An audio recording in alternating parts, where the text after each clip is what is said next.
Welcome to the Force Multiplier for Law Enforcement podcast with your host, Luiza Machado. This is a place where we discuss different factors that give law enforcement officers the ability to accomplish greater feats and tasks than they would without it. We will have unfiltered, candid conversations with those who have knowledge, know-how, and bring what they feel are these different types of variables to help keep our law enforcement on their top game. Enjoy today's show.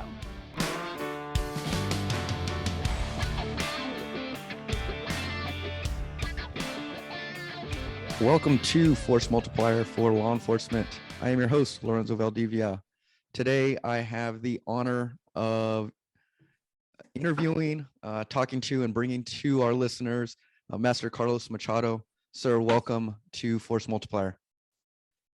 Lorenzo, it's like I know you forever, man. I've been with you on email here and there. I see your face for the first time. That's kindred spirits right there, right? Yes, sir. Thank you for the opportunity, first of all. I'm always honored to share some time and exchange with anybody I have an opportunity to. I do appreciate what you do. The fact that we have such a great friend and one of your partners or associates, Johnny Smith. Yes, sir. You know, make things even better. Okay. So I guess you said you had some questions or about me saying what I do, where I come from and all that stuff. Yeah. So a good chunk of a majority of our listeners are going to know who you are and you know, your background. But we do have listeners who do not have a jiu-jitsu background, a martial arts background. So if you wouldn't mind, for those listeners, just give them a little bit of information about who you are, you know, your upbringing through jiu-jitsu and what you do now. Yeah. Okay. So let me kind of put everything in a nutshell here. I'm one of 5 brothers, the Machado brothers. It's a good thing, I guess, to be part of this family, but it's not a good thing when you have to deal with them on a daily basis on the mat, okay? Especially when we're, up and coming, in our childhood. But anyhow, I'm one of 5. I'm the oldest, happens to be the oldest. I'm in Texas, Dallas, Texas. I was originally in Los Angeles when I first came to the United States. My brother Higan was the one that paved the way. He came a couple of years earlier. Me and my brother John came shortly after, and then Jean-Jacques and Roger, the other 2 remaining Machados who were still in Brazil, came along after that. So in the early 90s, I had the pleasure to work out and be an instructor of no other than Chuck Norris. And when you talk about Chuck Norris, there's a true hero right there. You know, that guy is good on and off the screen. You have a lot of celebs that they say the guy, first of all, he was a true martial artist, world karate champion before he ever did any spinning kick on the movies, in the movies. All right. Second, he was a very straightforward guy, very humble, martial arts spirit, took care of everybody, became one of my best friends. And here's the reason I'm here. Excuse me. Can you hear me all right? I'm just kind of making sure that the power is on because this phone here told me last thing I need is for us to die a battery here. But anyhow, Chuck Norris was the reason I came to Texas. I was in LA for the first 5 years of my coming to America in the year of 1990. But my brother Higan was there. We opened our school there. Jean-Jacques, we had a couple locations. And that's when jiu-jitsu started to become popularized when Rolls Gracie, my cousin, went to the UFC in 93. So everybody, oh man, that's jiu-jitsu. What is this thing? This skinny guy grappling with people on a no-holds bar and be able to win a tournament, 3 fights in one night, So, Chuck Norris always told me, man, come to Dallas, come to the middle of the country. You're going to be able to travel faster because I was already going for seminars. And, when you live on either side of the coast, anywhere you go in the U.S. is a long haul. Absolutely. It takes forever. It's like you're going overseas. So, coming to Dallas was somewhat for me to kind of get a beachhead, some sort of a point I could spear from and spread out jiu-jitsu because my brothers were already there, all of them. We had a couple locations. And in the beginning, coming here and working out with Chuck Norris and being part of his show, I was the most beat up jiu-jitsu guy ever by no other than Chuck Norris. I would literally be on his TV show. There's guys with different costumes like with wigs or bandanas. I look like a gangbanger one day. I look like an officer another day. And he would always beat me up, never hurt me. Very gracious guy. There are a lot of guys out there, though, and you can talk about different celebs that they don't hold a punch. when they do fight scenes. But that's a subject for another time, unless you want to know more about it.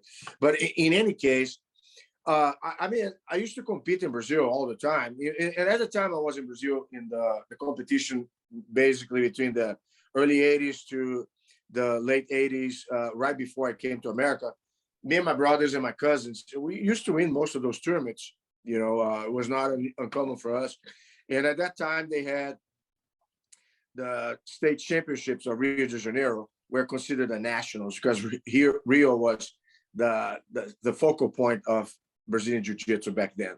Not all, any of the other states didn't have nearly the same level of caliber that we had in Rio. Okay, but coming to America, the UFC spreading out, coming to Dallas, I kind of stumbled into this thing that I had to choose between remaining a competitor. I won Pan Americans. I won World Championships after I came here to Dallas. But I figured, man, I got students to take care of. I have business to take care of. Then you marry, have a family to take care of.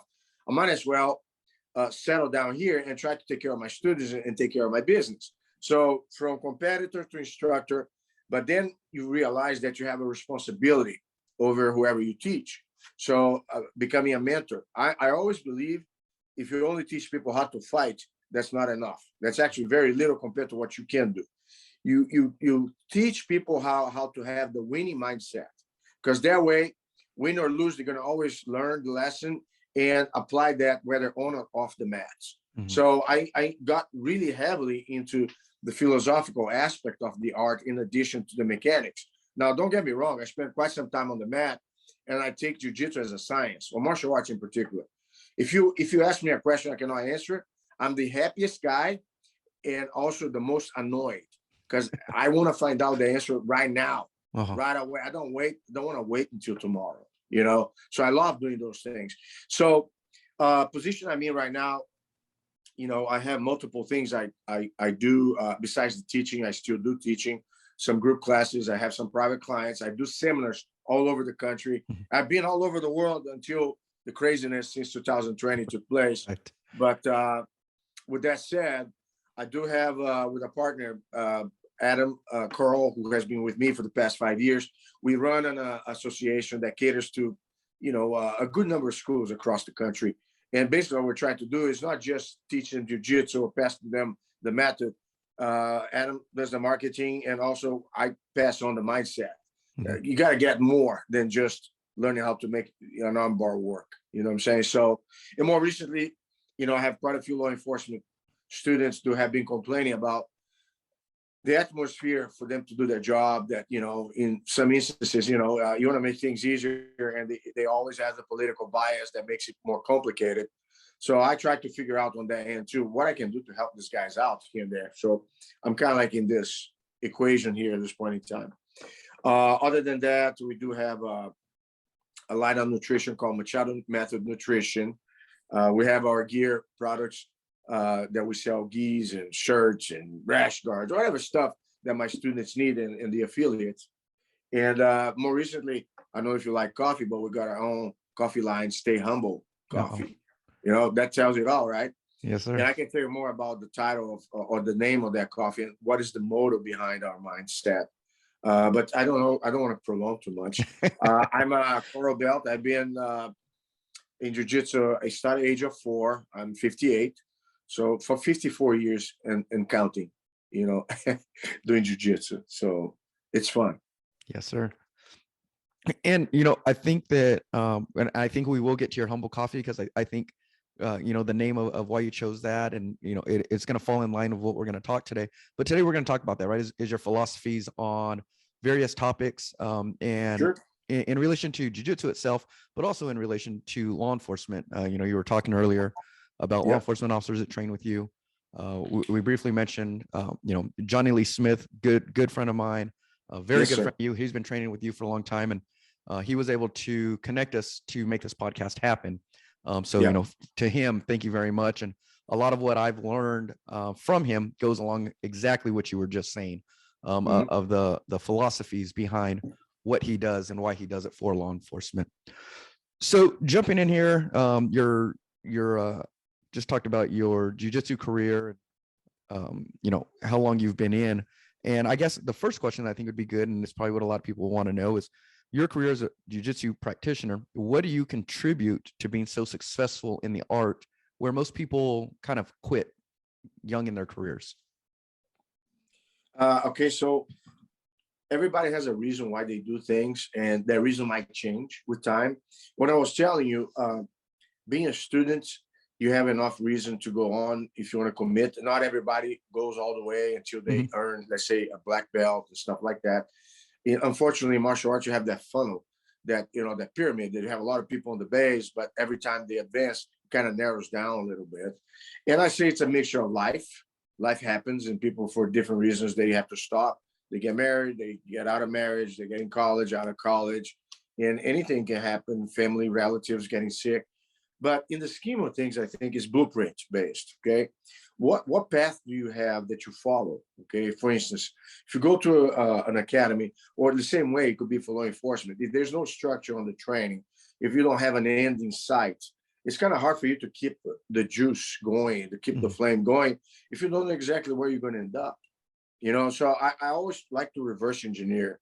I try to, when the student comes to my gym, or if I have to say something to a law enforcement guy, or if I start a conversation, I have an end in sight. I'll know somewhat how I'd like things to end up. It's kind of like if you go to a fight. You know what I'm saying? I don't want to hurt anybody. What's the script for a fight? You don't want to hurt anybody. Fake a slap. The guy tries to block. You double leg the guy. Take the guy on the top mount. Slap the guy a couple of times. The guy turns his back. You put a chokehold. Okay, that's a blueprint right there that I've used in the past. And a lot of guys, I don't say, you know, kill anybody. I just say, be mindful. You know, if you need to do it, do it.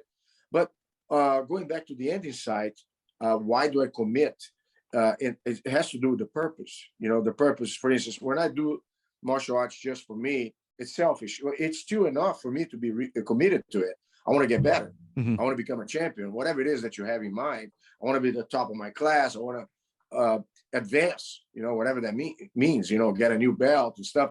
It's not that the belt is the measure. It's your effort that's the measure. Right. You know, the belt, people talk about belt is consequence, not cause for you to do anything. Okay.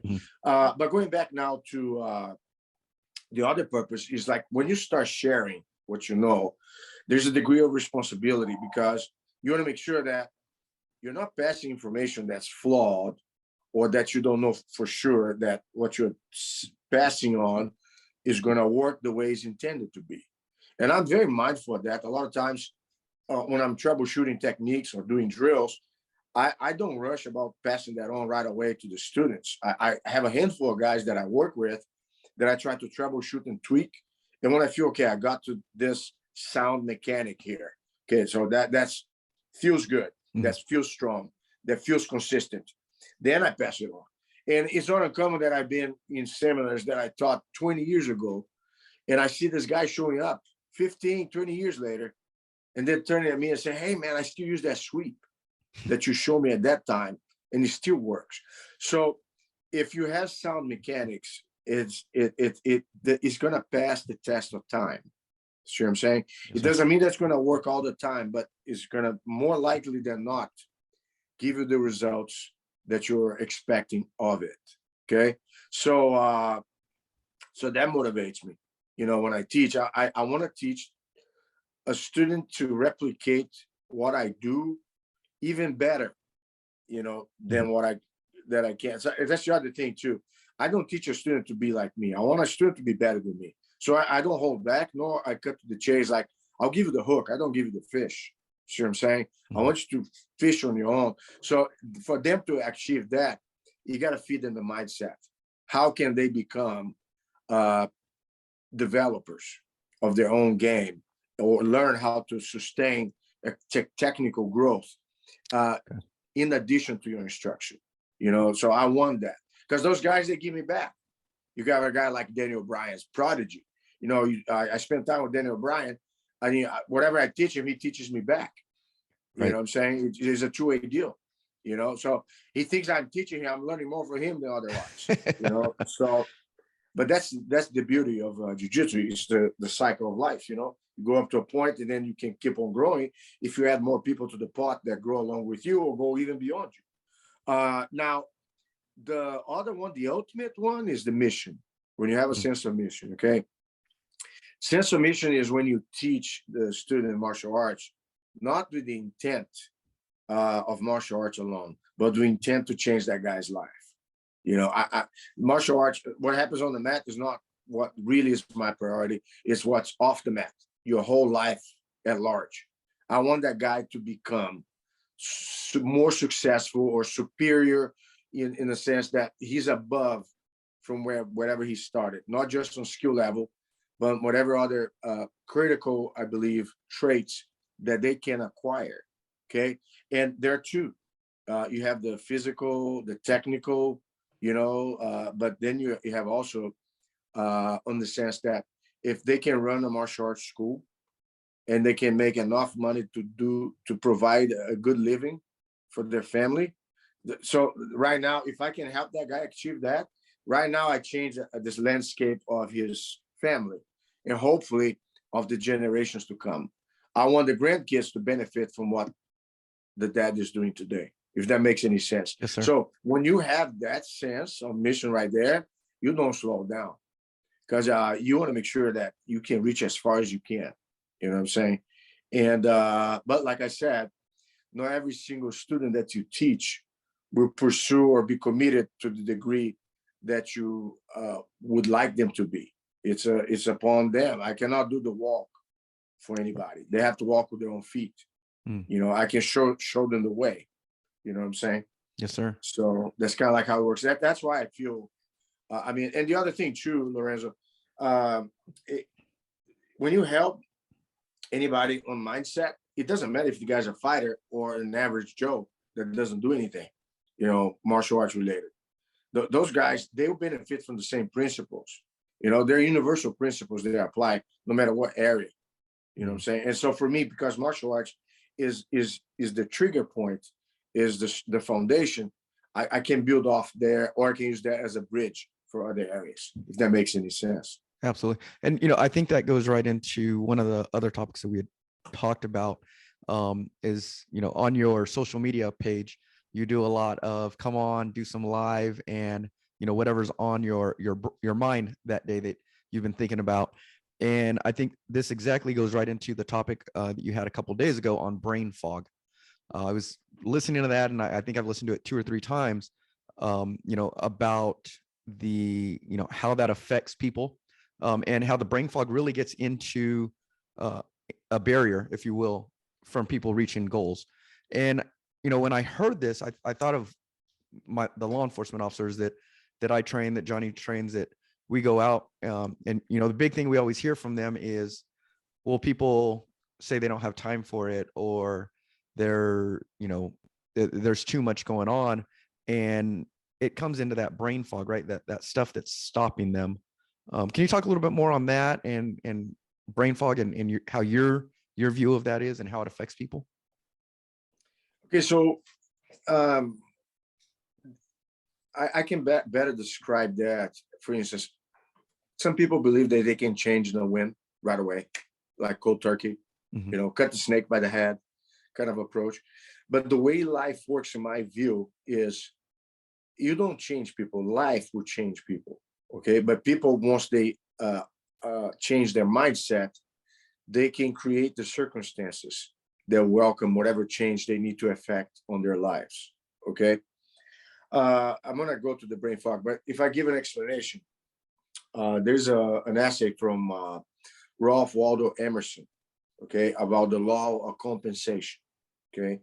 And he compares when you're conditioned to move or go in a certain way, it's like a sphere that you push like in a flat surface, and it keeps rolling and rolling and rolling and moving to that direction. So a lot of times you want to switch directions right away, but it's not always necessarily how it works. You're going to have to push that sphere backward again, meaning you're going to have to decondition. You're going to have to declutter, decondition, get rid of what would I call a false mindset that you were brought up with, that kind of you didn't believe in yourself, or you believed in something that was not actually true. You know, so for the whole moment up to that point where you made the decision you want to change, it's hard for some. And in some instances, you have to do the cold turkey. But for some people, they have to decondition first. You know what I'm saying? For instance, what is the best answer to negativity? Okay. And I have a little analogy here. Okay. You could use even a biblical reference. If the devil tempts you to do something wrong and you realize you're under the influence of a negative spell, you go back and say, oh, yeah, is that what you want? Guess what? I'm going to write down here right now 10 good things I'm going to do right now. I'm going to do 10 good things. I'm going to give some money to a charity here. I'm going to call a sick person and wish them well and send them flowers. I'm going to go to a nursing home and spend 1 hour talking to some of the residents over there. I'm going to go to an orphanage. I'm going to feed the children, give them the Thanksgiving meals, be one of the servers, So you write down right away, you say, you want to mess with me? You want me to be bad? I'm going to give you back 10 good things. So I tell you what, you do that strategy with the devil, analogy speaking, the devil will run from you because, man, I don't want to mess with this guy. The more I want to mess with him, the more he messes up my work, So thinking in reverse, how many people say no to you in your life? And it's not because anything other than people sometimes they say no, and you take it every time that happens. I have a friend of mine, one of my best friends, most successful business people I ever met. Anybody that told him no, he would reply, why not? Why not be successful? Why not make law enforcement training better? Why not be more passionate about what you're doing? Why not whatever it is? But the reality too, Lorenzo, is as you kind of try to decondition and you try to get new habits and you try to be more pragmatic, it's overwhelming. Yes. Because you have too many things going at the same time. The brain fog, when you have a brain fog, it's usually a series of things, and a lot of times like an onion, you have the first layer that you have to peel off, then the second until you hit the core, you know what I'm saying? So you even may not know what's upsetting you. That's why I feel it's helpful to keep journals, okay? And you write down different points in time, your reflection, how you're feeling, what do you think of it? You got guys like Jordan Peterson, for instance. So he has a course on self-altering.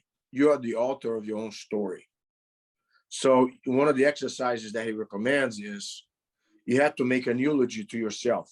Imagine you're like being buried and you're writing down your own eulogy. What would you like your best friends and your relatives and anybody that matters in your life to say about you?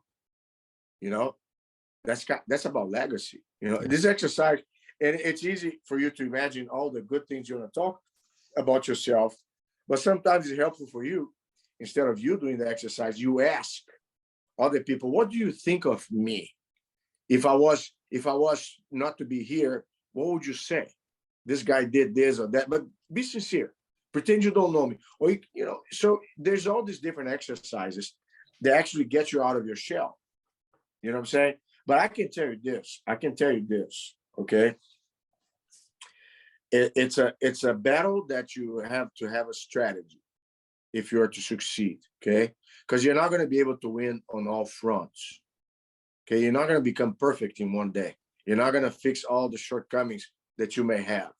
Okay. But if you start, some people, they start in like baby step. I'm going to just change one thing. Little thing, trivial. Then another thing, little thing, and then dig from there. Or some guys say, I'm going to put my top 3. I'm going to start from the top. You know what I'm saying? And then whatever that happens, it creates a shockwave on everything else. So whatever the approach is, I think on the brain fog is you got to be grounded. You cannot just be going around about your day thinking about everything else that you need to do. You got to slow down at a point in time, sit your butt on a chair, get a piece of paper and think. You got to think. Nobody can do the thinking for you. And I feel that's the first step. And then the other thing too is, you might have to make peace with the fact that there might be some pieces missing or that shouldn't be in your life any longer. You're either carrying extra weight or you're lacking some stuff, you know, and it could be bad relationships. You know what I'm saying? Yes, How do you deal with adversity? Not necessarily when bad things happen to you, but when you're dealing with a contention, you're having an argument with somebody. How easily are you off your game? You know what I'm saying? I think here, I think if you don't have a space that's only yours, like you're right now in your office, I assume, yes, sir. you have a podcast room, that could be your retreat, your cave, whatever it is, that you can go there at a point in time and just be away from the rest of the world for a time period. You need to have not just a space that you can go, but a mind space as well. It doesn't work for you to go there and just be on Facebook all day, kind of checking out what is the latest drama. No, I go there. I want to be, okay, what is in my life that I want to make it better or that I want to change? And that creates a strong habit because, you know, no matter what, in the entire planet, you have one space that nobody has access but you. And nobody will have access to it while you're there. You know what I'm saying? So you want to deal with brain fog and many other things. That's a starting point. You know what I'm saying? You got to put one chip down before all the other chips settle. And one of the things that you had mentioned was setting your boundary, right? Telling people that, hey, I don't have time for this right now. Or, hey, we'll talk, but we have 5 minutes, right? You know, and setting those boundaries, just like you were talking about with your safe space, right? That's your space, and be mindful of your time and have others be respectful of your time to help make you successful. Yeah. Okay. So this is a transition. It's a habit that I'm guilty of. I, in my life, have had from all directions, vampires, you know, sucking my time. And when I say vampire, it's not negative. Correct. It's just what's the definition of vampire? It sucks blood. But I'm talking about time vampires. They suck time. Okay. And the thing is, nobody will respect you unless you make them respect you. You know what I'm saying? Nobody will in regards to time. Correct. You know what I'm saying? So do you block people? Yes. Do you put do not disturb? Yes. Do you delete people from your contact list? Yes. Do you put a do not disturb or make something so dramatic sometimes that if this door is shut and there's a red light on outside, that means I'm unavailable. Unless it's World War III, don't knock at my door. Okay. So in the beginning, you're going to still have, because people, they're conditioned. They're creatures of habit. If they have access to you on a regular basis, they're not going to take whatever new rules you want to implement right off the bat. You know, and even if they don't do blatantly, they will do subtly. They're going to send you text messages when they know they shouldn't. They'll try to call you in when they know you know. So you just kind of up front, kill the dragon. Whoever you feel that it's important enough to be on your phone, part of your contact list, that might have the inclination to contact you at a point in time, you say, this is my day. Do not contact me between these hours, 2 to 4. I'm doing the podcast for Lorenzo. I'm not available, and so on. You just upfront tell the guys. You know, I block people. I say hi to my mom in the morning. I block her, and then I say goodnight in the evening, and I visit her in the middle. It's not that I don't talk to her all the time. I don't have time to talk to her, and she'll call me. You know, and it's not that you're trying to be rude or selfish or indifferent to a loved one, but if you don't teach them, they're not going to take it. Right. You know, they're going to keep doing whatever it is they are doing. You know. Yeah, that's one thing that I have a good friend of mine, Jay Teagues, and he's a high performance coach. And that was one of the things that we talked about with that is, you know, get your time and make people respect your time. And if they don't, well, then put them on the back, right? And let them know, like, hey, this is it. Like, you know, I gave you a time and you're outside of it. We'll reschedule for later. I'm gonna tell you this sincerely, and it's not that I've done it all the time, but I'm doing that more often than not now. I start a conversation, hey, buddy, how are you? I got 5 minutes, you know, and I already kind of know what it is the person wants to talk about. And when you have a conversation, they will divert or go into tangents here and there. You got to stop them and bring them back to the conversation. No. We'll talk about Right. that later, or we'll talk about that. Look, in 5 minutes, I'm done. So let's get this done once and for all. And if we have time, we can talk about something else. And if they try to veer, because people sometimes they don't even know what they're talking about, or they're not sure about it, and they'll waste your time if you don't. You are the conductor of the conversation at any given time. You know what I'm saying? If the communication is not going where you should be, you have the right, and you don't have to interrupt the person rudely. Excuse me. Hold on. Hold your thought. Let's go back to this. It's okay. Let's keep on. You literally, you have to do that. And you're going to see that it's not something that happens in a random fashion. It happens all the time. You know what I'm saying? So you got to be in control in that regard. Dan Kennedy, for instance, he's a marketeer. He wrote No BS Marketing, No BS Management. You know, the guy is a very smart guy. He coaches a lot of successful people in the marketing industry of all kind of businesses. He plans his day. He's kind of like compulsive, obsessive. I'm not going to be like him, but he's a very effective businessman in terms of time management. Man, he starts his day. He has his routines. He knows who's going to talk. He has an assistant that doesn't even live in town. They communicate once a day. She gives her all the scoop in the morning. Okay, these are all the things you have for the day. That's your agenda. It's all the calendar on schedule. He doesn't do lists. That's one thing that I used to be big at, doing tons of lists and then trying to go crazy, trying to complete the list. No, I put everything on the calendar in a schedule. Yes. Okay, at 2 o'clock, I'm calling Lorenzo. At 4:30, I'm meeting my student from out of town. At 5, I'm doing a private with him. At 6, I have the group class. At 7:30, I'm going to be at the health club on my way back to do some workout. 9 o'clock, go to bed, do my red light therapy before I sleep. So it's not that you have to write every single piece of it, but having a map works better than not having one. Because when you navigate your day, you know where you're going to be. You know where you're going to be, or you have to do it. But once you put a schedule, it does put you in a much better place. Because you start to be focused on time. And I put a timer on. Okay, if I say, okay, it's going to be 5 minutes, 10 minutes, I have something that buzzes. And I literally hang up on people. I talk to you later, all right? The guy, you know how those guys that had the very last minute, but what about this? What about that? All right, but yeah, okay, talk to you later, bye. Boom. And they are not going to be upset with me because they know. I already told them more than once throughout the conversation that once the 5 minutes are up, and then when we talk again, if we do talk again, I'll reiterate, hey, last time I had to stop because 5 minutes are up, I had to leave. We have 5 minutes again, I didn't mean to hang up with you, but just that's what happened. Isn't that? And let's go from there. Well, now I know if we talk on the phone again and I lose you, that I'm at my time. No. It's all good. So let's transition into a little bit more law enforcement specific topic. It's something that me and you have talked about in our previous conversations.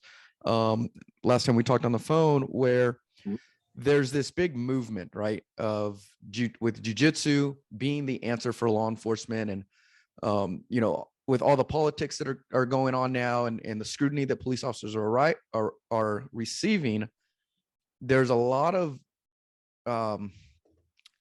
there's a lot of people that are trying to move in and capitalize on that, if you will.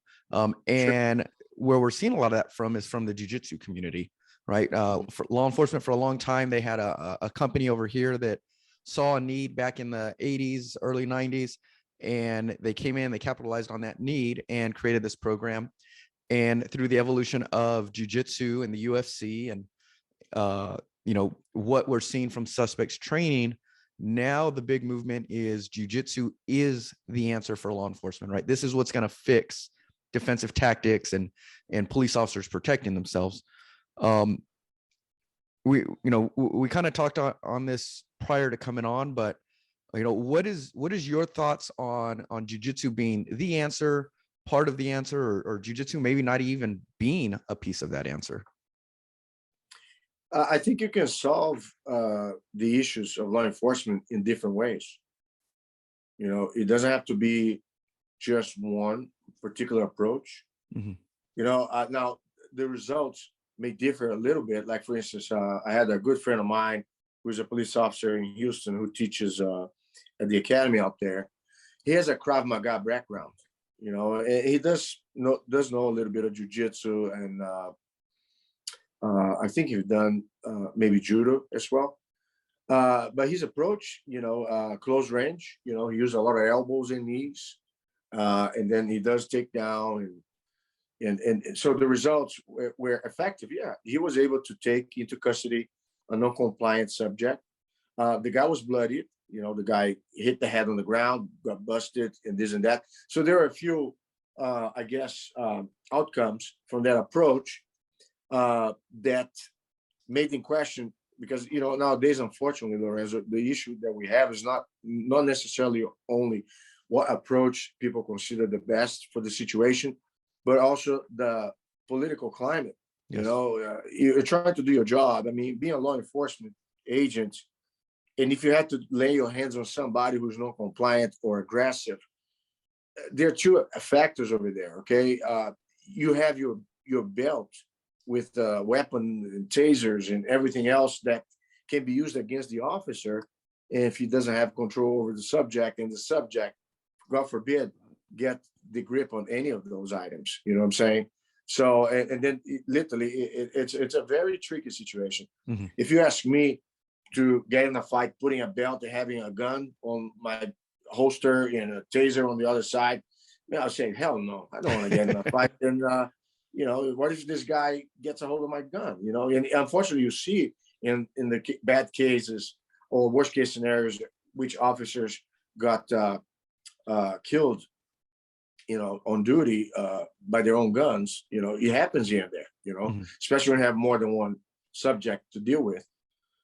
But with that said, for me, it's not the style, it's the outcome that I'm more intrigued and concerned with, okay? Mm-hmm. I think if you have a mix, a decent or basic knowledge of wrestling or judo, so you have a bit of the takedowns, you know, ability and your balance, you have good sense of balance.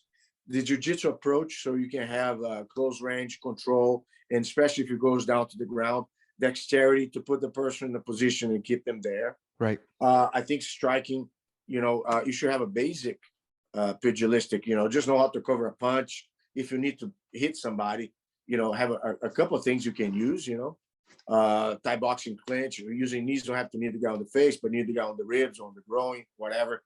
So I think all those little things can create somewhat of an approach. And bear with me that when you talk about training, teaching everything at once to a cadet, that's another situation that has to be discussed. How fast can you prepare somebody to be effective using whatever those skills are if they have to face a situation they're required of them? Okay, but my thing that I do, I use wrestling, but I use it with a jiu-jitsu mindset. I use striking, but I use it with a jiu-jitsu mindset because that's my main background. Okay. Right. So, and in the scheme of things, I try to figure out how can I take a subject, handcuff a subject, and at the end, I'm not gonna get sued. There's gonna be minimal damage to that subject, and my risk of losing my gun or getting myself hurt will be minimized. Of course, you always have odds, depending who you're going against or what the environment or circumstance. But on a average, okay, we are in the odds game. I just want the odds to be higher towards the officer. Okay, so if you're limiting just one approach, you might limit the officer's ability to increase the odds of success in maybe other areas that might be required of him throughout the whole situation. You know, so but I say though, the way I look, I'll never say use just jiu-jitsu. I'll say I use wrestling or striking with a jiu-jitsu mindset. Okay, because jiu-jitsu mindset is what? You want to neutralize somebody. Then if either you're going to control the guy and if needed, put a submission on the guy. But in this case, I'm not going to choke the guy out, you know, unless there's a lethal force situation. Correct. That or life or death, whatever it is. It's so easy for us to talk about don't do this, don't do that. But when you're in the midst of the situation, officers don't have a choice. They have to do whatever comes to them at the time for them to do whatever they need to preserve their integrity, their life, the public at large, and the subject at hand. You know what I'm saying? But people kind of switch things. Don't hurt the guy, even if you get hurt or killed, or even somebody else is a collateral damage. I don't like that. You know what I'm saying? I want the officer, if the officer is safer, then everything else, in my opinion, will be equalized. You know, but going back, I'm not sure if I'm going straight to the question. I'm not going to be the one saying, just do jiu-jitsu, or jiu-jitsu is the only answer. I'm not doing that because I don't believe in that. But, you know what I'm saying? So, but I do believe jiu-jitsu is part of the answer. Yeah, I think if I could tell you on the pieces of the pie, I would say mine is like a 40, 30, 30. 40% jiu-jitsu, 30% takedowns, 30% striking. You know, maybe so, or maybe a little. I may do more jiu-jitsu than that, you know, on my approach. But I think, for instance, let's say you're grappling with a guy, you clinch a guy, jiu-jitsu clinch. If you need the guy in the groin, you know, if you use a tight clinch, you know, you can get the guy distracted and then do your tackle or your jiu-jitsu move so much easier. You know what I'm saying? You don't have to be an experienced Thai boxer to know how to trap somebody. Right. Make sure the guy doesn't hit you or hit your belt. And then you'll need the guy a couple of times on areas that's not going to damage him or her too much, but just put them in a situation that you can disguise and go about whatever it is that you want to accomplish. You know, for me, it's to restrain and take the person into custody, handcuffed. I guess that's the result I always aspire for.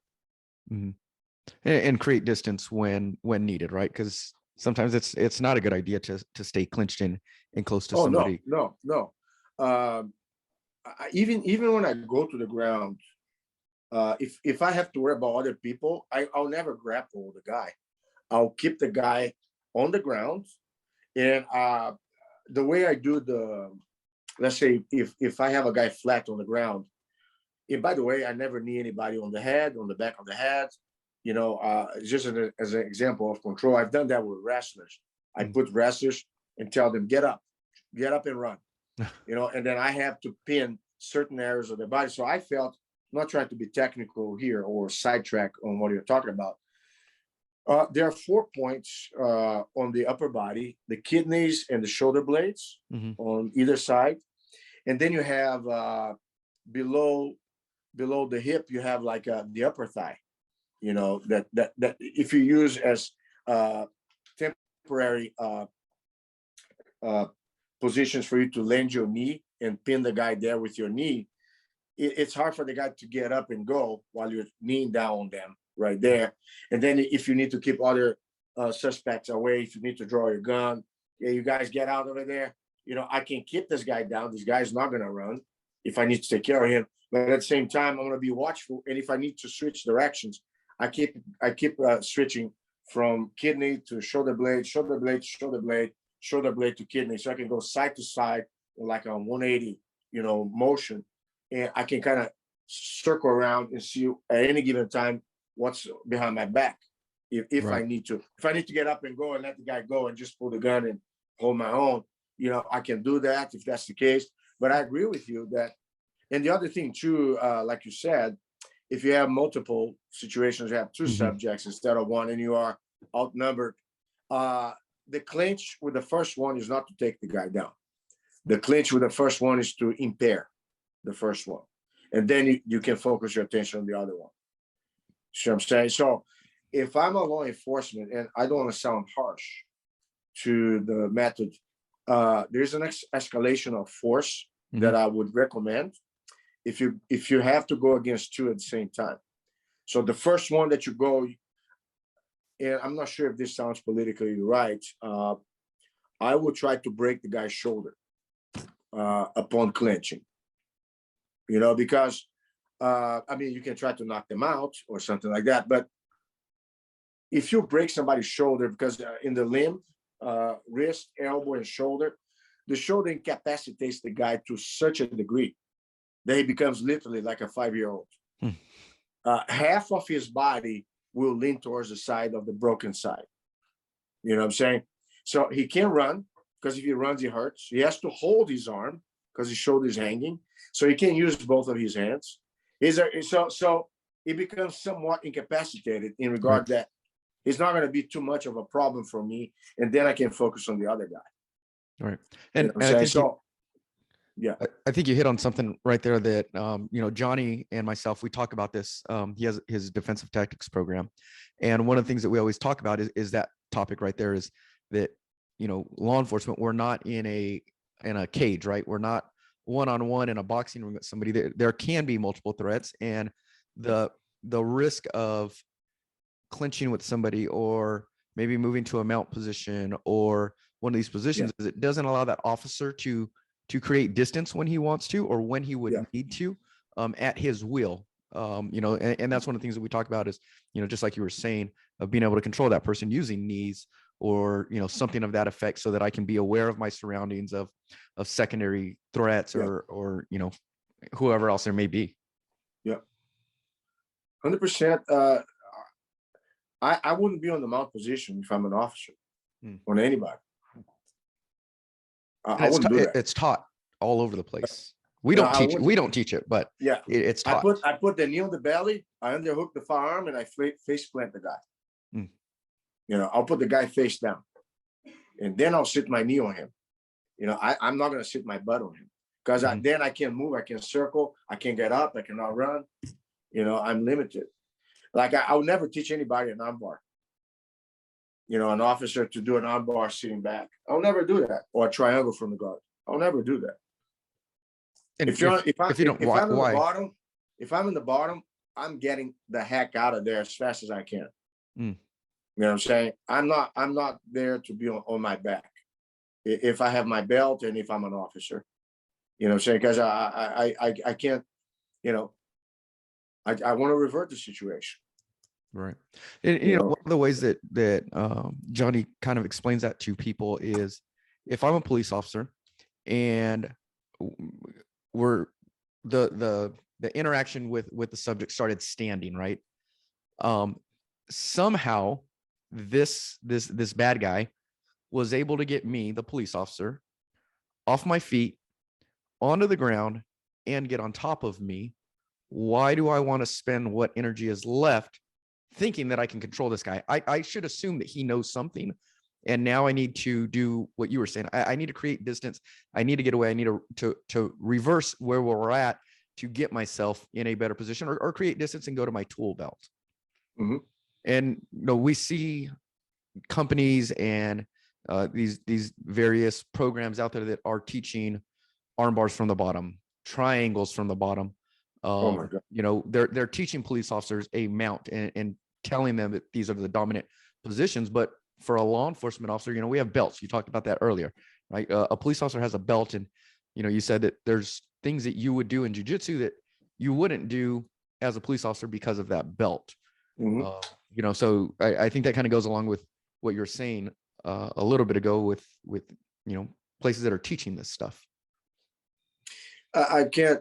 I guess, like you said, I always start with the end in sight. My end in sight is a peaceful transition from a standing position to a position on the ground where there's control, there's an ability to create distance at any given time, there's peripheral vision, so you're never completely unaware of your surroundings as you're effecting the restraining. And there's not much time wasted trying to get the cuff. That's the other part, and you don't have to break anybody's limbs in order to handcuff them. Correct. I think here we all can talk about different leverages or approaches that we use. But going back to the whole approach of teaching stuff without taking in consideration the situation or circumstances for law enforcement. Okay. Like you said, I see a scenario where officers do a week-long training. They spend 4, 5, 6 hours a day for a week stretch, 5, 6 days, and they cover 50 to 60 techniques in that time frame. Correct. And not all those officers have an ongoing training regimen once they leave their weekly training, the boot camp, whatever that is. Okay. So I know for a fact that if they don't get it on their week span, once they leave, it's unlikely they're going to keep it because they cannot keep on practicing.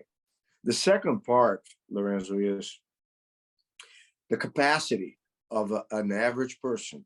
I'm not saying above the average. If the guy's a super grappler, black belt, jiu-jitsu, taekwondo, kickboxing, karate, whatever, and he's doing the boot camp, I'm sure he has a vantage point in regards to the experience level that he can absorb much of the knowledge, and more likely than others to maintain some of it, if not most of it.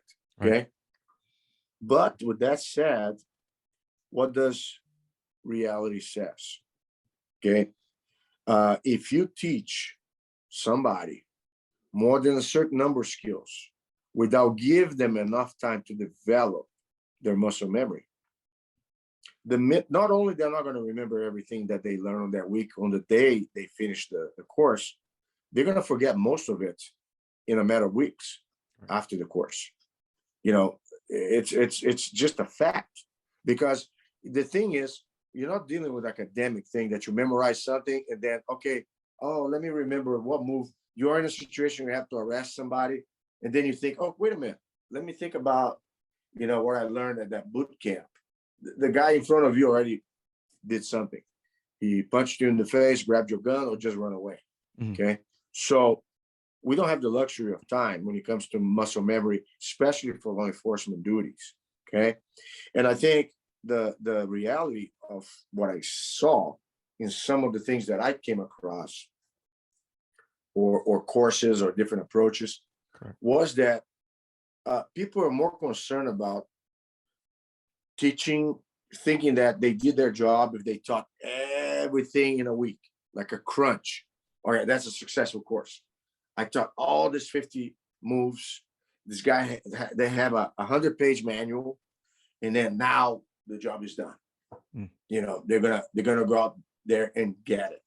Okay, but because they are not in law enforcement, they're not the ones going day to day, day in and day out, doing that kind of job. It's really hard for them to measure the effect of their thinking process in the long run. You know what the scariest thing is for me? If I teach you something and then you're going to go use it and it doesn't work, and then put your life or the life of others at risk. So how can I solve this equation? I'll teach as little as possible, and then teach different entry points. Let's say I'll teach you how to do an underhook. Let's say I clinch and I underhook. Now you're going to do an underhook when you're standing, when you're in the guard at the bottom, when you are on the top side from the top control, when you're anywhere that we can do that 360, multi-angle approach. Right. I'm going to throw their underhook in, because I don't want the officer to be stuck on a position. I want the officer to be understanding of a technique in any likely scenario that he might be faced with, whether he's on top or at the bottom, standing or on the ground. See what I'm saying? Yes, sir. And because all I'm teaching is the underhook, I'll teach him how to do the same freaking technique for all those different positions. So now, if the officer clinches a guy, takes the guy down, underhooks the guy, and handcuffs the guy, that's best case scenario. If the guy takes the officer down and ends up in the officer guard, the officer creates distance, throws an underhook, get out, and then face plant the guy and get the handcuff. So he's learning one technique, the handcuff. There's no triangle, there's no armbar, there's no kimura. You have the underhook. And what's the sequence for the underhook? Handcuffing. The guy's going to be face planted with one arm hanging behind the back, and then all you have to do is fish for the other. And you're going to use your knees, not behind the back, on those 4 points of contact that you can maintain the guy there long enough for you to fish for the other arm and get the job done, or create distance if you need be, you know? So simplifying a program to a few techniques versus, hey, here's 10 techniques that, you know, if they do this, you do this, or if they do this, you do that, or, you know, if they grab with their right arm, simplifying and finding techniques that have a high success rate against multiple threat scenarios. So the technique is one, and the mechanics is sound. If you put an underhook, you're gonna get it.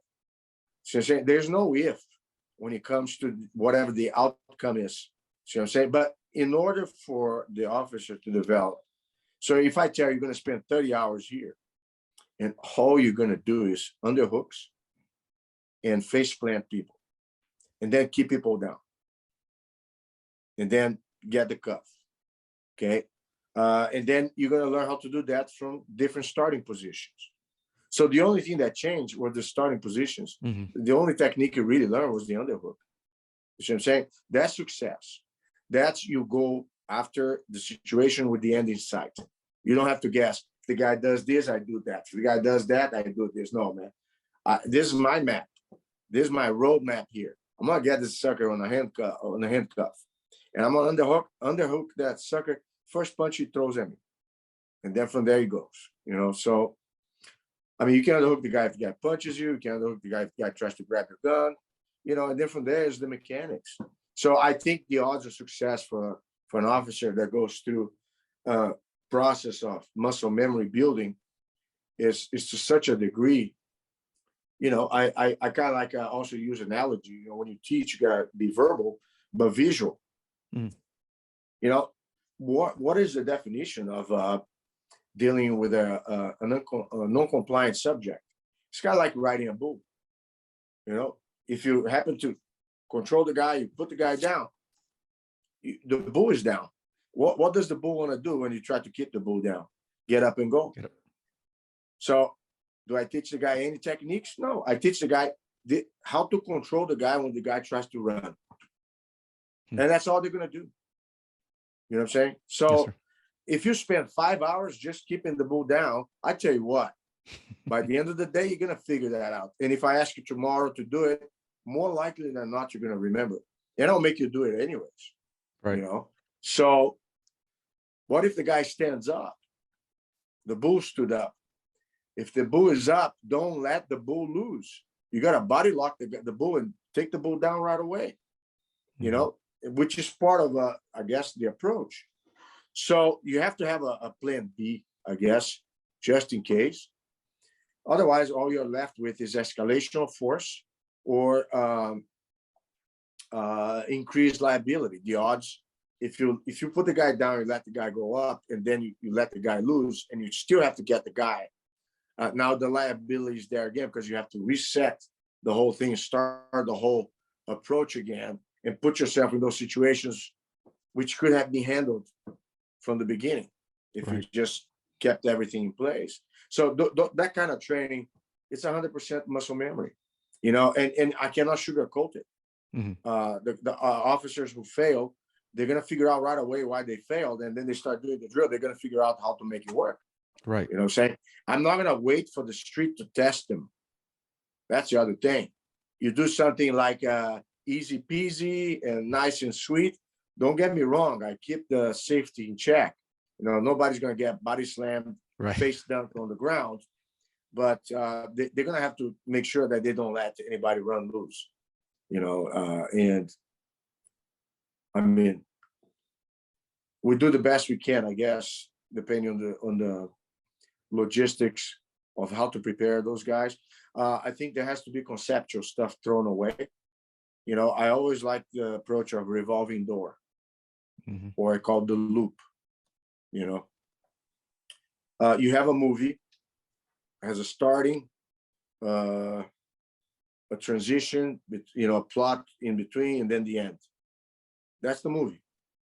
You know, that's right there, the movie. So at any given time, if you fail to finish the last sequence, the guy handcuffed, you got to rewind and see the movie again. You know what I'm saying? It's a loop.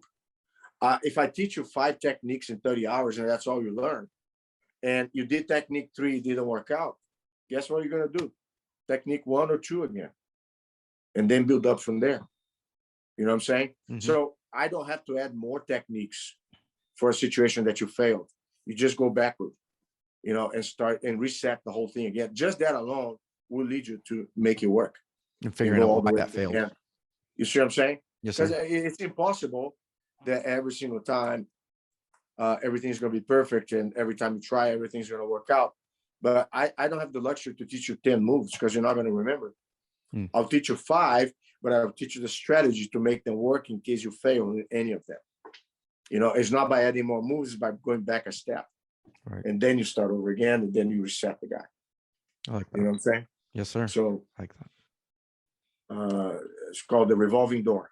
You keep making the guy go over and over to the same situation. Well, let's keep on that topic of training and what you should do.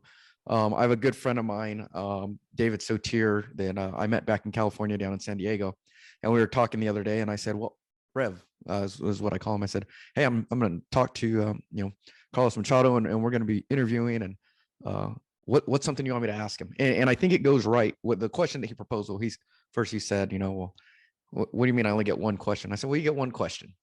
And I think his question kind of goes exactly what we were talking about here and along those lines. But for a lot of law enforcement officers, they are very limited on the time that they get to train. Right. So the question was asked is, if you're only given an hour a week to train, and I guess we could look at this as 2-part. What would your focus be on for a law enforcement officer? If you said, hey, you're focus on one thing here, what would you tell an officer to focus on? I wouldn't have them doing any different technique than the ones that they've been exposed to, because the whole thing with mechanics is you have the acquisition of the mechanics, okay, the triggering of the mechanics, which is you learn how to react. For instance, I teach you the drill, the technique here at the academy, and then I teach you with a training partner when the guy fights back. The guy emulates the scenarios which you will be likely to encounter when the people want to fight you back or react to what you're doing. So you got the, you learn the mechanics, you trigger the mechanics, meaning you learn how to do under duress. Okay. Now the part that you're talking about is the maintenance or retention of your knowledge once you go through a certain level of skills. So I think the most critical for officers is, I would say, just basic drills on balance, like the pummel in wrestling. Do the pummel, push and pull each other. Try to kind of do a bit of sumo wrestling. So they can kind of reset their feeling of keeping their base. Okay, playing the underhooks. Underhooks. Put the guy down, and then do a little bit of turtle game. Stay on top. The guy tries to get up, you keep the guy down. Guys try to get up, keep the guy down. And then you put yourself down. Let's say the guy on top, and if the guy's on your side or on your side, you learn how to shrink the guard. And if he's in your guard, you just create space and get up, and that's it. Just kind of, they don't have the luxury unless they want to be a regular jiu-jitsu student and do more things. And like I said, even when you do stuff on the mat, jiu-jitsu based, you're gonna have to trim down or filter down what really going to focus on when you're out there on the street. You see what I'm saying? You're not going to, like I said, you're not going to be doing a triangle and having another guy kicking you in the head, somebody who's just watching the whole thing. You're done, you're toast then. But going back to the thing, I wouldn't reinvent the wheel.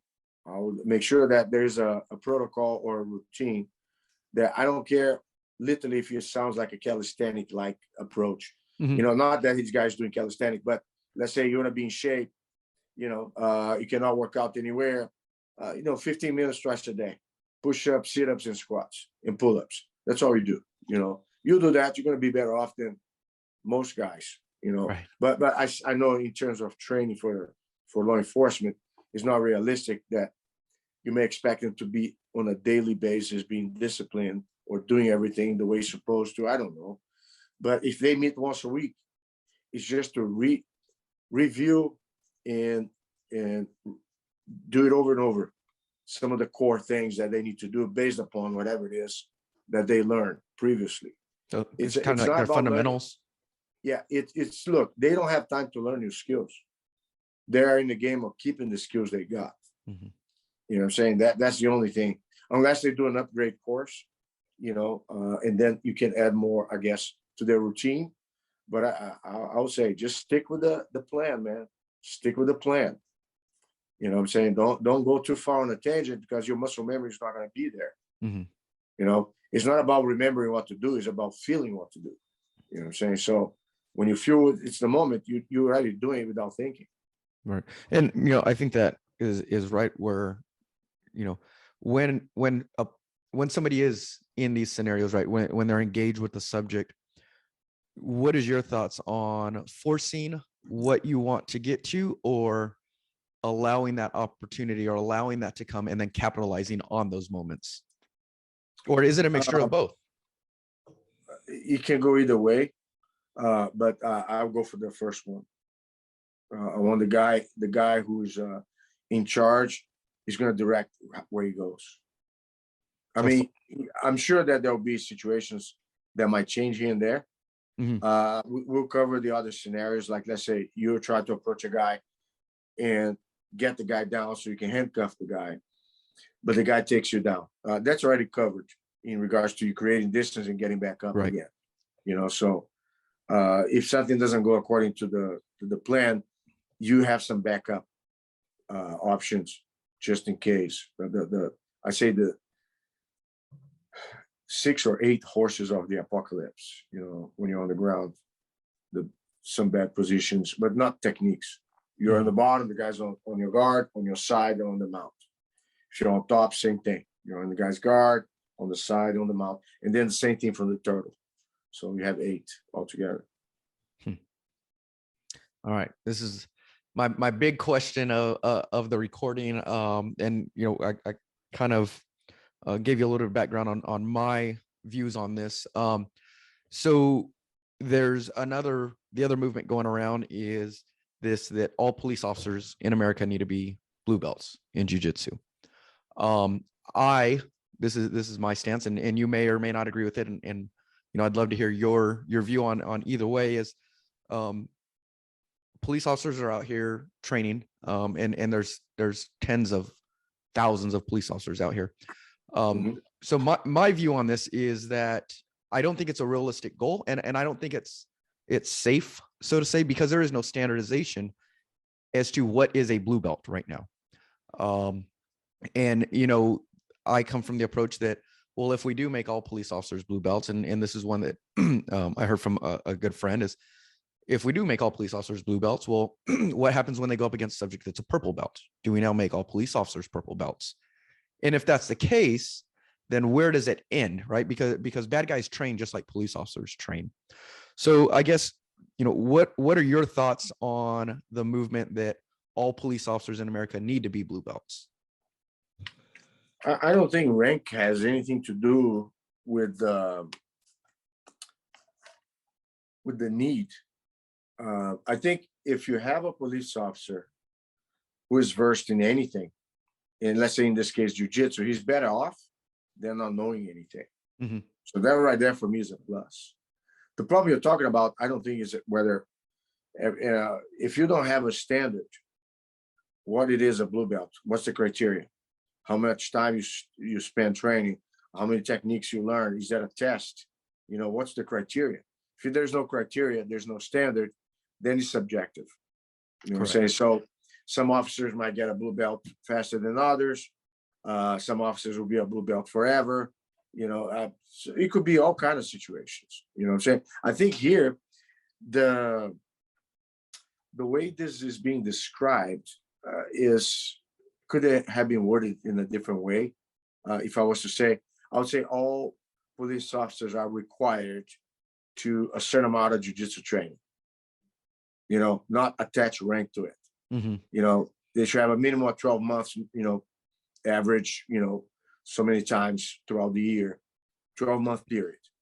You know, that's the law. Because I'm not saying you're going to be a blue belt in 12 months. I'm not saying you're going to be a blue belt in I mean, I have a criteria here for my school, you know, and I think having a standard doesn't guarantee the guy's going to get a blue belt to start with.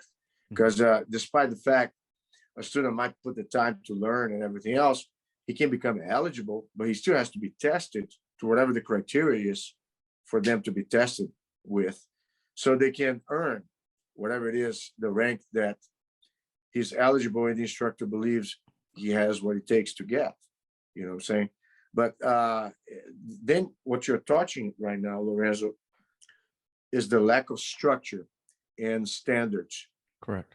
In the jiu-jitsu community at large. Because you can go to 10 schools and each might have a different criteria than the other. Right. You know what I'm saying? So we might have organizations that all have somewhat of a guideline that they try to follow. That could be maybe an option, you know, to figure out if there's somebody that at least has some sort of criteria. Okay, now it's fair. Doesn't mean that's going to be any favor, any bias. The other thing about, I'm not worried about what belt the cop is or what belt the subject is.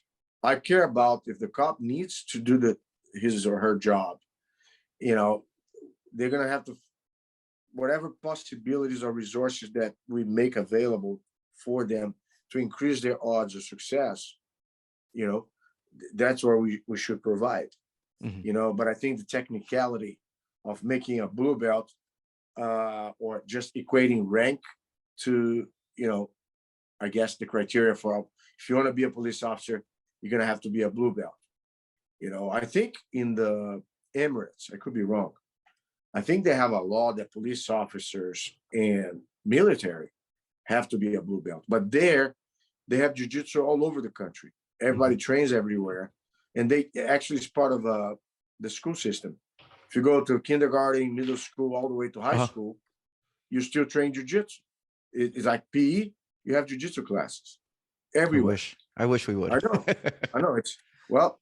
It's a small country with a lot of money, and the top guys in the government love jiu-jitsu, and they do it. Right. You know, and it's amazing. And I'm sure there's a standard, right, across the whole country. Therefore, yeah. So it's easy for you to implement that if there's a standard across the way. But if you don't have a standard, you may feel like doing it, but unless you put one guy as head of the whole thing that has a certain standard that he can pass on to everybody else, it's going to be susceptible to interpretation. Right. Who knows? Officers will get blue belts at different rates, different times, you know. And then, but the other thing about, nobody has a crystal ball to know if the guy's a purple belt or a black belt or who else, correct, whatever. Yeah. I hope that, you know, I think if the guy's a purple belt or a higher belt, hopefully he's responsible of all of his behavior and not going to do or act criminally to justify being arrested. But, you know, that's another situation as well. Yeah. And it has happened. You know, there was a police officer and I can't think of the state, but he went and got in an altercation with the subject, and exactly what you were talking about. You know, this guy, he actually happened to be a purple belt and tried to put the police officer in an armbar and in a triangle, and come to find out this guy was a jiu-jitsu competitor, high level. Luckily for the police officer was a practitioner of jiu-jitsu, and he was a brown belt. So he was able to defeat, you know, the techniques that this person was trying to use. And, you know, I think that just goes to that, you know, unfortunately, as much as we would love to believe that, you know, people wouldn't do that, there are bad people out there. That's and crazy. You know, the back to the blue belt, you know, I think that's a hard goal to achieve, and I don't think it's personally a realistic goal, in that, like you were talking about, there is no standard across, we'll just say the US, you know, for here, like there is in the United Emirates or something like that police officers, you know, everybody is at the same level, because you know, I've been in a gym before where promotions were different based off of if you competed or didn't compete in the gym. So, you know, there's different systems out there that, you know, nobody's on that same level. Yep. 100%. Yeah. I think it's very susceptible to interpretation. I think for you to implement that without a standard, I don't know how they're going to do it, to be sincere with you. I agree. Well, sir, I appreciate you coming on. Before we go, because I got my note here, can you tell us a little bit about the coffee? I'm a big coffee drinker. Every morning, me and a good friend of mine, we meet up every morning for coffee, and we look at our schedule of talk about what we have to do for the day. So I'm going to have to try this, but can you tell us a little bit about your coffee that you have and the name, the Humble, right? Where did the name come? I can guess, but where did the name Humble come from? Okay, so everything ties up. My motto, my school is stay humble, train smart. It's about longevity, keep your ego in check. Used to be called leave your ego at the door. So stay humble, Cole, for company. It's a coffee that, we have some cool brands like the Master's blend. It's our breakfast blend. We have the Night Owl, which is for guys that want, some not too high caffeine at night, but just enough to keep the kick. You have the mellow one, which is the decaf version. So you have some funny names out there. The super dosed up coffee caffeine. I'm not sure what the name is. Hyper something.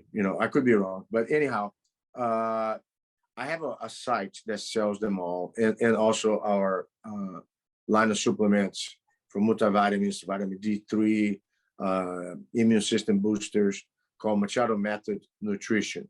Okay, and all of those you can find at cmjjgear.com. If you just remember that, you have all the goodies out there. CMJJ is for Carlos Machado Jiu Jitsu. So cmjjgear.com. And other than that, I'm looking forward to hearing more from everybody. If any of your listeners have any questions, if anybody wants to say hi, be my friend, go to my fan page, Carlos Machado fan page. I usually do training video clips, Facebook Lives on mindset and all that stuff. So I try to keep the mojo going on that side. And other than that, I guess that's the extent, of my, just letting you know what I am and what I do, and looking forward to hopefully another occasion for us to catch up with more good stuff to talk about. Yes, sir. And we're going to put a link in the description of today's episode for on how you can find the coffee and any additional information about Carlos Machado Jiu Jitsu, from their gear to their website to training. And I look forward to it. Next time I'm down in the Dallas area, I'm definitely going to have to swing by the academy there and do a little bit of training, and we'll grab some lunch or something. You got it, buddy. Just let me know when, okay? Yes, sir. Well, I appreciate it, sir. Anything else you'd like to put out before we close out today? It's all good. I guess that was the goal of today's class, and not class, today's conversation. I'm supposed to teach in a bit, so I had class in my head. I'm all pumped up, man. I'm all pumped up. It's great to be there with you guys. Well, thank you again. I appreciate your time. Appreciate you coming on and sharing some of your philosophies and your thoughts for both jiu-jitsu and for law enforcement officers. I think this episode is going to help a lot of trainers that are out there. It's going to help a lot of police officers that might have some questions and want to understand a little bit more on the philosophies of training. So sure I appreciate that. And to our listeners out there, as we do every week, we remind you to get out there and be better for yourself, be better for your family, be better for your friends, and most importantly, be better for those individuals that you interact with daily in your communities. Amen.